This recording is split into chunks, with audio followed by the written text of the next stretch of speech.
ABP news, मैं आपके साथ शोभना यादव। वक्त इस समय मातृभूमि का है और मैं आपको बता दूं कि मैं इस समय मुंबई में मौजूद हूं। कल जिस तरीके से नवाब मलिक की गिरफ्तारी हुई, उसके बाद महाराष्ट्र की सियासत में तेज हलचल थी, उसी को कवर करने में आज यहां आई।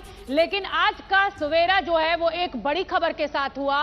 रूस के राष्ट्रपति व्लादिमीर पुतिन अपने देश के नागरिकों को संबोधित करने के लिए सामने आए और उन्होंने कहा कि रूस के सामने कोई विकल्प नहीं है। अपनी सुरक्षा के चलते हुए यूक्रेन पर सैन्य अभियान यानी हमले का ऐलान उन्होंने किया। उधर उन्होंने ऐलान किया और इधर मिसाइल दागी जाना शुरू हो गया।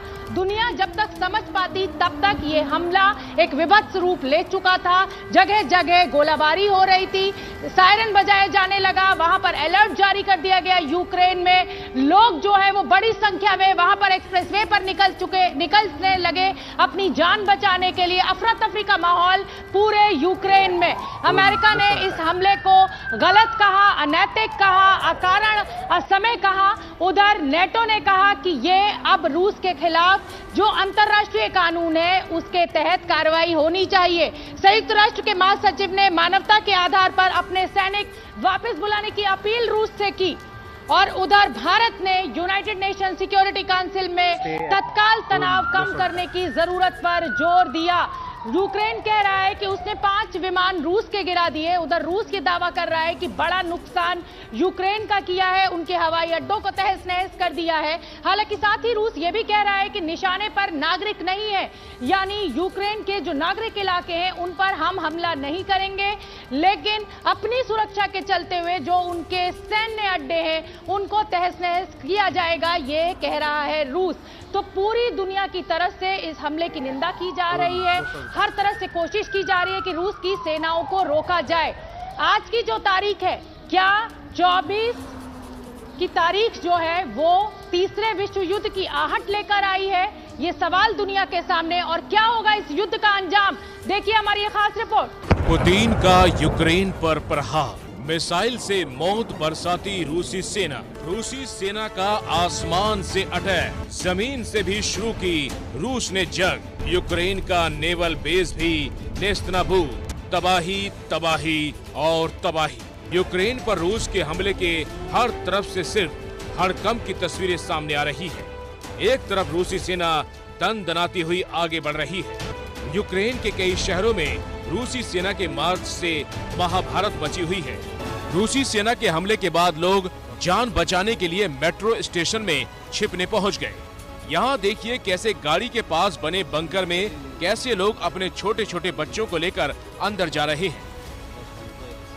जब आसमान से रूस मौत बरसा रहा है, तब जान बचाने के लिए ऐसे ही बंकर काम आ रहे हैं। हमले के बाद यूक्रेन की राजधानी कीव की सड़कों पर शहर छोड़कर जाने वालों का काफिला नजर आ रहा है। गाड़ियों की लंबी लंबी कतार लगी है। लोग जान बचाकर सुरक्षित ठिकानों तक पहुंचना चाह रहे हैं। हाल ये है कि यूक्रेन के अंडरग्राउंड मेट्रो स्टेशनों में लोगों की भीड़ हो गई है। लोग ऐसे मेट्रो स्टेशनों को बंकर की तरह इस्तेमाल कर रहे हैं। रूस की आक्रामकता बढ़ी तो रूस ने यूक्रेन पर हमले के मोर्चे भी बढ़ा दिए। रूसी सेना न सिर्फ अपनी सीमा में से यूक्रेन में दाखिल हुई, बल्कि बेलारूस और क्रीमिया की तरफ से भी ताबड़तोड़ हमले कर रही है। कद और पावर में यूक्रेन पुतिन के सामने कहीं नहीं टिकता, लेकिन फिर भी जंग के इस माहौल में आखिरी दम तक मुकाबले के लिए तैयार खड़ा दिख रहा है। रूस के हमले के बाद अमेरिकी सेना में भी हलचल देखी जा रही है। अमेरिकी सेना लातविया में पहुंच चुकी है। भले ही रूस के आगे यूक्रेन बस मुखौटा भर हो, लेकिन पुतिन के फैसले ने पूरी दुनिया में फसाद की लपटें फैला दी है। अमेरिका, ब्रिटेन, कनाडा, ऑस्ट्रेलिया और जापान समेत कई देशों ने रूस के खिलाफ मोर्चा खोल दिया है। यूक्रेन पर होते हमले के बीच लोगों की जान बचाने के लिए किसी भी समय दूसरे देशों की सेना भी रूस के सामने खड़ी हो सकती है। और हम आपको बता दें कि वॉर जोन में हमारे सहयोगी प्रणय उपाध्याय मौजूद है, यानी वो यूक्रेन की धरती पर मौजूद है। वो यूक्रेन जहां पर आज आज सुबह से ही गोलाबारी चल रही है। रूस ने हमला बोल दिया, एक के बाद एक मिसाइल्स दागी जा रही हैं, भारी नुकसान यूक्रेन को पहुंचाया गया है। उधर वॉर जोन में मेरी सहयोगी प्रतिमा मौजूद है। सबसे पहले मैं प्रतिमा का रुख करूंगी। प्रतिमा हमें ग्राफिक्स के जरिए समझाएंगी कि कैसे रूस ने 3 तरफ से यूक्रेन के ऊपर हमला बोला और उसके बाद वॉर जोन में प्रणय का रुख बिल्कुल करेंगे। शोभना, बिल्कुल देखिए, इससे पहले कि हम ग्राफिक्स की ओर बढ़े, बहुत महत्वपूर्ण हो जाता है इस वक्त की एक बड़ी खबर अपने दर्शकों को बता देना। जिस युद्ध की आशंका कई दिनों से थी वो आखिरकार आज सुबह शुरू हो गया और अभी ताजा अपडेट ये मिल रहा है कि कीव में एक बार फिर से धमाका हुआ है, यानी यूक्रेन की राजधानी में एक बार फिर से धमाका हुआ है। रूस की आर्मी जब यूक्रेन में दाखिल कर गई उसके बाद लगातार दावे किए जा रहे हैं दोनों ही देशों की ओर से कि उन्होंने दूसरी सेना का नुकसान किया है। इसी बारे में खबर आ रही है कि 40 सैनिकों की मौत की खबर आ रही है। यूक्रेन के रशियन आर्मी ने जो हमला किया है उसमें यूक्रेन के 40 सैनिकों की मौत की खबर आ रही है। युद्ध में यूक्रेन के 40 सैनिकों की मौत का दावा रशियन आर्मी की तरफ से किया गया है। तो रूस के हमले में ये बड़ा नुकसान यूक्रेन को हुआ है, ऐसा कहा जा रहा है रशिया की तरफ से। अब आपको बता दें, लगातार एक एक कर हमले हो रहे हैं। ये बताना बहुत जरूरी हो जाता है कि यूक्रेन के वो कौन से शहर है जहां पर रशिया की ओर से लगातार मिसाइल दागे गए, टैंक से हमला किया गया। और आपको बताएंगे हम एक मैप के जरिए, हमने ग्राफिक्स के जरिए एक मैप तैयार किया है। इस नक्शे के जरिए आप समझिए यूक्रेन के वो अलग अलग इलाके जहां लगातार एक एक कर धमाके हो रहे हैं वो कौन से हैं। तो पहले तो राजधानी कीव, यहाँ पर कई धमाके हुए एक एक करके। इसके अलावा और भी कई शहर है यूक्रेन के जहां पर धमाके हुए हैं, वो कौन से शहर है इस नक्शे के जरिए हम आपको बताते हैं। देखिए, आज सुबह ही रशिया ने हमले की शुरुआत कर दी थी। खार्किव एक और इलाका है यूक्रेन का जहां पर कई हमले किए गए हैं रशियन आर्मी की ओर से। इसके अलावा जो अलग अलग इलाके हैं जहां पर हमले की तस्वीरें सामने आई वो भी हमने आप तक पहुंचाई, वो भी आपको बता देते हैं। क्रेमेटोर्स्क एक और इलाका है, एक और शहर है यूक्रेन का जहां पर रशियन आर्मी की तरफ से हमला किया गया है, अटैक किया गया है। इसके अलावा आपको बता दें, मरियोपोल से भी धमाके की खबरें निकलकर सामने आई, वो तस्वीरें भी आप तक आपके चैनल एबीपी न्यूज पर दिखाई हमने। डिप्रो एक और इलाका, एक और शहर यूक्रेन का जहां पर रशिया की तरफ से हमला किया गया है। साथ ही ज़पोरिज़िया भी एक इलाका है जहां पर हमला किया गया है। तो धमाके अब तक किन किन शहरों में हुए यूक्रेन के, ये नक्शे के जरिए हम आपको बताने की कोशिश कर रहे हैं। और ओडेसा में तो यूक्रेन का नेवल बेस था जिस पर रशिया ने हमला किया और वो तस्वीरें भी सबके सामने आई। तो ये वो तमाम शहर है यूक्रेन के जहां पर एक एक कर कई धमाके हुए हैं जिसके बारे में जानकारी निकलकर सामने आ रही है। शोभना,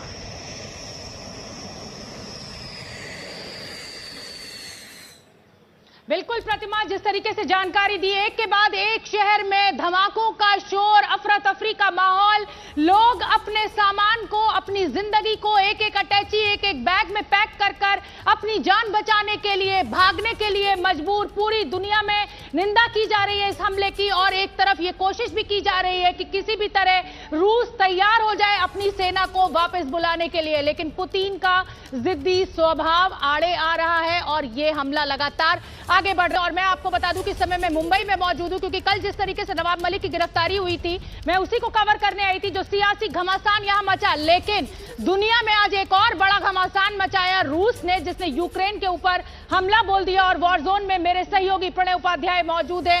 प्रणय, मैं आपसे इस समय का ताजा अपडेट जानना चाहूंगी और दूसरा मैं ये भी समझना चाहूंगी कि रूस जैसा ताकतवर देश ये क्यों कह रहा है कि उसकी मजबूरी थी, अपनी सुरक्षा के चलते हुए उसे ये युद्ध लड़ना पड़ रहा है, उसे ये हमला बोलना पड़ा है।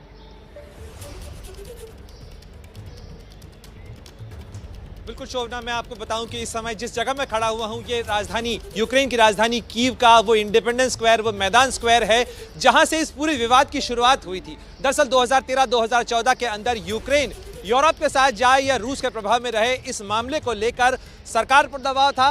विक्टर यानुकोविच की सरकार के ऊपर इस दबाव के चलते उन्होंने यूरोप के साथ अपनी डील को कैंसिल किया और उसके बाद ही इसी मैदान स्क्वायर के ऊपर हजारों की भीड़ जमा हुई थी। यहाँ पर कई दिनों तक प्रदर्शनकारी रहे और यहाँ पर जो है गोलीबारी के अंदर करीब 100 से ज़्यादा लोग मारे गए थे। मैं अपने कैमरा सहयोगी से दिखाना चाहूँगा कि अब भी वो जगह एक मेमोरियल के तौर पर यहाँ बनाई गई है, इसे हेवनली 100 कहा जाता है और यही वो जगह है जहाँ से ये सारा विवाद खड़ा हुआ और उसके बाद तनाव इतना बढ़ा कि रूस ने पहले 2014 के अंदर क्राइमिया को अलग किया और उसके बाद उसने 2023 के अंदर उसने घोषणा कर दी कि वो डॉनबास के इलाके में, यानी पूर्वी यूक्रेन के इलाके में वो अलग कर दिया। उसने अलग स्वतंत्र देश की मान्यता दी। लुहांस्क और दानियास्क के 2 अलग अलग रिपब्लिक बना दिए। ये वो इलाके हैं शोभना जहां रूसी बहुल आबादी है, क्योंकि इस विवाद में एक बहुत बड़ा तबका जो यूक्रेन का था वो ये कह रहा था कि उन्हें रूस के साथ रहना चाहिए क्योंकि यहाँ रूसी बोलने वाले लोगों की संख्या भी बहुत ज़्यादा है।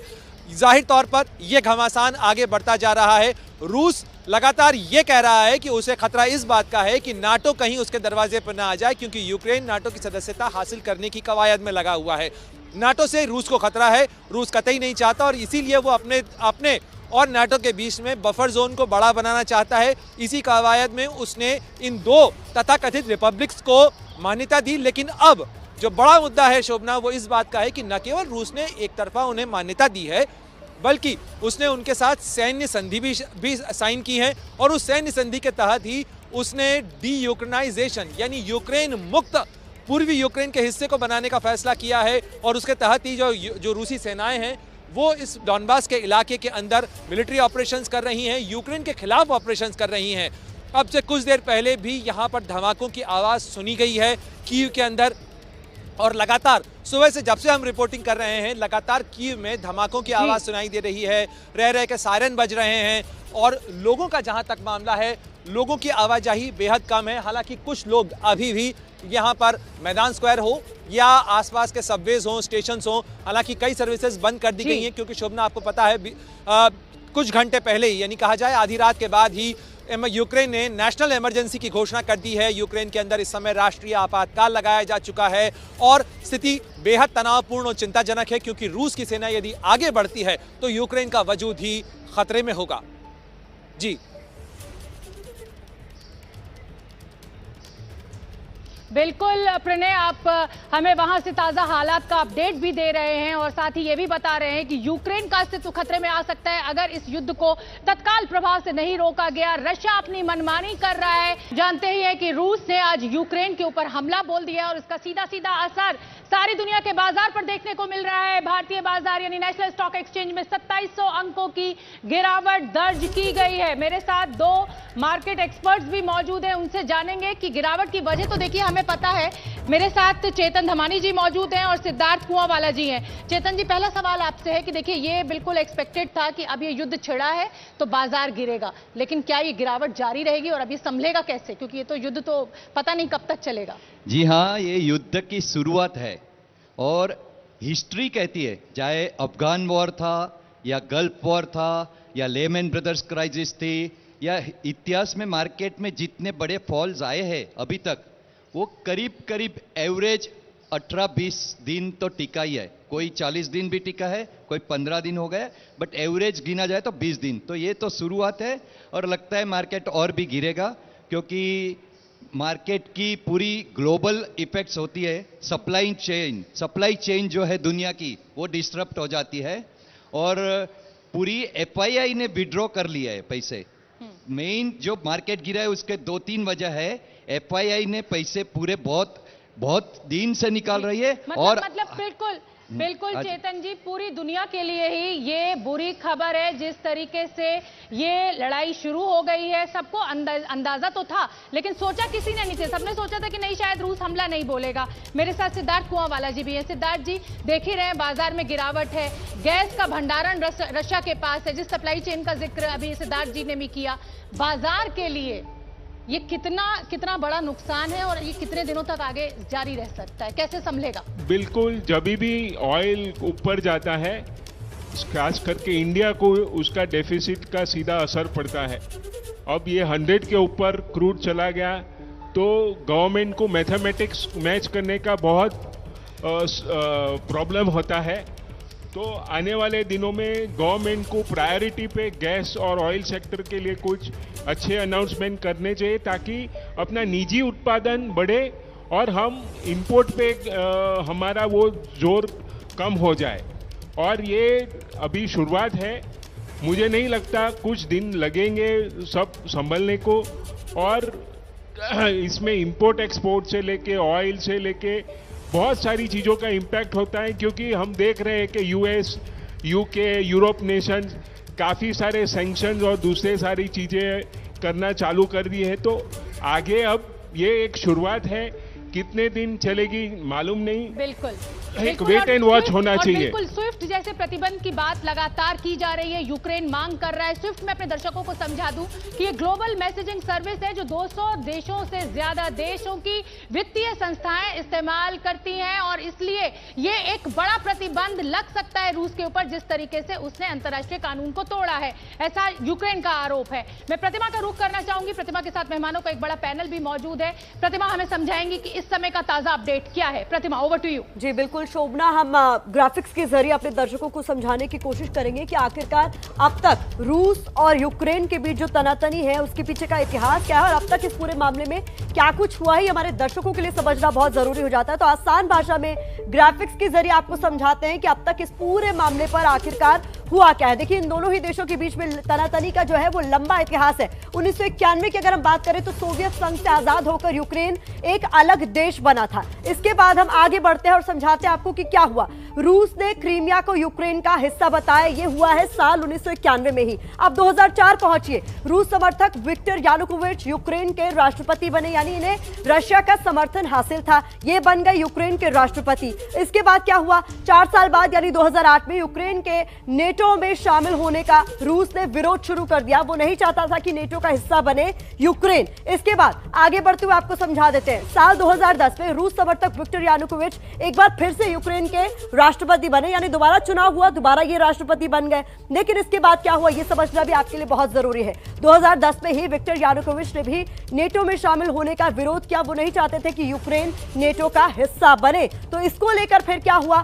2014 में राष्ट्रपति विक्टर यानुकोविच के खिलाफ यूक्रेन में बगावत शुरू हो गई, विरोध प्रदर्शन शुरू हो गया, जैसा कि हमारे सहयोगी प्रणय बता रहे थे। 2014 में राष्ट्रपति विक्टर यानुकोविच को यूक्रेन छोड़ना पड़ा, मतलब बगावत ऐसी हुई कि उन्हें यूक्रेन छोड़ना पड़ा। 2014 में रूस ने यूक्रेन के इलाके क्रीमिया पर कब्जा कर लिया। तो ये सब होने के बाद क्रीमिया पर कब्जा कर लिया रशिया ने। 21 फरवरी 2022 रूस ने यूक्रेन के 2 इलाकों को अलग देश बता दिया, लुहांस्क और डोनेट्स्क, जिनके बारे में हम लगातार आपको जानकारी दे भी रहे हैं। और उसके बाद आज की तारीख यानी 24 फरवरी 2022 रूस का यूक्रेन के खिलाफ ऐलान जंग शुरू हो गया और उसके बाद लगातार दोनों ही तरफ से तबाही की तस्वीरें सामने आ रही हैं। तो कुल मिलाकर इस पूरे मामले पर अब तक क्या हुआ ये हमने समझा। कर्नल दानवीर हमारे साथ मौजूद है स्टूडियो में। सर, आपसे ये समझना चाहेंगे, जिस तरीके से पूरा घटनाक्रम हो रहा है, इतिहास जो बता रहा है, क्या ये माना जाए कि अमेरिका और रशिया के बीच की जो लड़ाई है उसके लिए कहीं ना कहीं यूक्रेन जो वो बीच में फंस गया?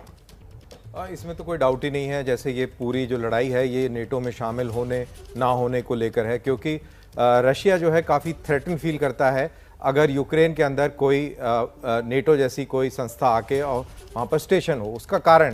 उसका कारण अगर आप वर्ल्ड वॉर 2 के अंदर जाएं तो जर्मन फोर्सेस जितनी तेज़ी से मॉस्को के दरवाजे तक पहुंच गई थी, उसका कारण ये था कि ये पूरा इलाका एकदम प्लेन है, कोई नेचुरल ऑब्स्टिकल नहीं है और मैसिव असॉल्ट अगर इस इलाके से मॉस्को की तरफ होता है तो उसको संभालना रोकना बहुत बहुत मुश्किल है। तो ये एक पुराना ऐतिहासिक जो मेमोरी है रशिया की, वो उसको खौफजदा करती है और इसीलिए वो रोकती है यूक्रेन जैसे मुल्क को नेटो में शामिल होने के लिए। तो ये बिल्कुल आप सही कह रही हैं कि यूक्रेन जो है इस नेटो वर्सेस रशिया की तनातनी में बीच में सैंडविच हो गया है। बिल्कुल सैंडविच बन गया है यूक्रेन। इस खबर पर लगातार हमारी नजर बनी हुई है। भारत पर क्या असर होगा इन दो देशों के बीच हो रहे युद्ध का, आगे बताएंगे। वहीं रशिया ने यूक्रेन पर हमला बोल दिया, जिसके बाद तनाव की स्थिति दोनों ही देशों के बीच बनी हुई है। इस बीच पुतिन की पहली तस्वीरें सामने आ रही हैं। युद्ध जैसी स्थिति के बीच पुतिन से मुलाकात की है पाकिस्तान के प्रधानमंत्री इमरान खान ने और ये उनकी मुलाकात की तस्वीरें सामने आई है। ऐसे वक्त में जब रशिया और यूक्रेन के बीच युद्ध चल रहा है, इसे तीसरे विश्व युद्ध की शुरुआत के तौर पर देखा जा रहा है। इस दौरान इन दोनों ही राष्ट्राध्यक्षों की जो मुलाकात की तस्वीरें हैं वो अब सामने आई हैं। हमारे सहयोगी आशीष हमारे साथ लगातार बने हुए हैं। आशीष, बताया तो जा रहा है कि इमरान खान का पहले से तय कार्यक्रम था, 2 दिवसीय दौरा था उनका, लेकिन बड़ा इल टाइम्ड बताया जा रहा है, नॉट अ सुटेबल टाइम कहा जा रहा है।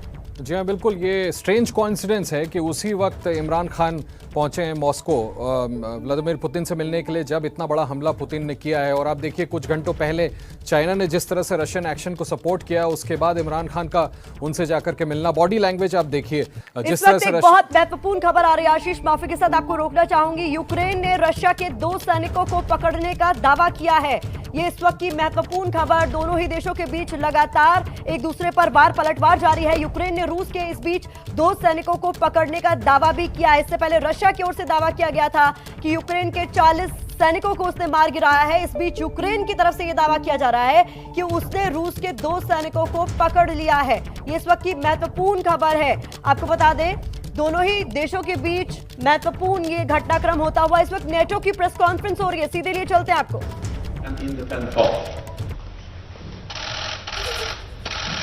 NATO's core task is to protect and defend all allies. There must be no room for miscalculation or misunderstanding. An attack on one will be regarded as an attack on all. This is our collective security guarantee. Today, the North Atlantic Council decided to activate our defense plans at request of our top military commander, General Todd Walters. This is a prudent and defensive step to protect and shield allied nations during this crisis. And it will enable us to deploy capabilities and forces, including the NATO response force, to where they are needed. In response to Russia's massive military build-up, we have already strengthened our collective defense, on land, at sea and in the air. In the last weeks, allies from North America and Europe have deployed thousands or more troops to the eastern part of the alliance and placed more on standby. We have over 100 jets at high alert protecting our airspace, and more than 120 allied ships at sea from the high north to the Mediterranean. All this shows that our collective defense commitment, Article 5, is ironclad. We will continue to do whatever is necessary to shield the alliance from aggression. I have called a virtual summit of NATO leaders tomorrow to address the way forward. Russia is now facing severe costs and consequences imposed by the whole international community. The Kremlin's aim is to re-establish its sphere of influence.